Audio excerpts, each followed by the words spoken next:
Well, I mean, the context to this is how much homes are worth up in the north as compared to in the southeast.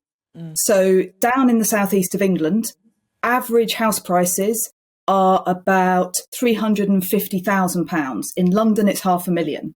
If you come up to the northeast, your average houses are only worth £144,000. And of course, lots of people have homes worth 70 or 90,000. Now, what the government has done with this change, which is driven by savings, the Treasury wants to make it cost less. What they've done is to say, OK, if you have a house that's worth £90,000, the amount you will have to pay towards your costs has just doubled. If you have a house worth 350 grand down in the southeast, this makes no difference to you at all.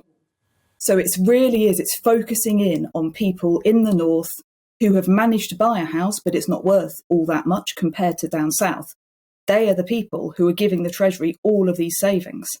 And it actually means if you've got assets worth under £100,000, the new system barely helps you at all, actually. This big promise that this was going to be much better than the current broken system, you're only going to be about £6,000 better off as a result of all this change and the tax rise. So it's really, it seems like the Prime Minister said nobody will have to sell their house. It turns out what he meant was nobody in the southeast of England will have to sell their house.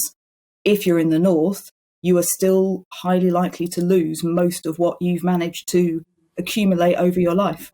Isn't this part of the problem when they talk about the levelling up agenda, that they are detached from the reality of what it's actually like to live in the northeast? Because it seems almost as though none of them have appeared to have gone there. I don't understand why they wouldn't have realised that £80,000 is already too much in any case.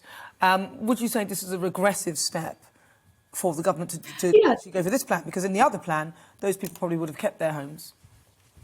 Yeah, absolutely. And we've seen this twice this week, haven't we?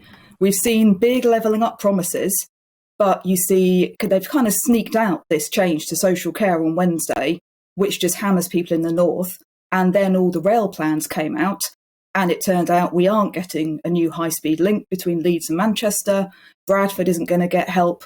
It does seem like, the big levelling up promises just keep having the legs kicked out from under them, because the Treasury isn't willing to put the money into the north that they are willing to put into London and the southeast of England.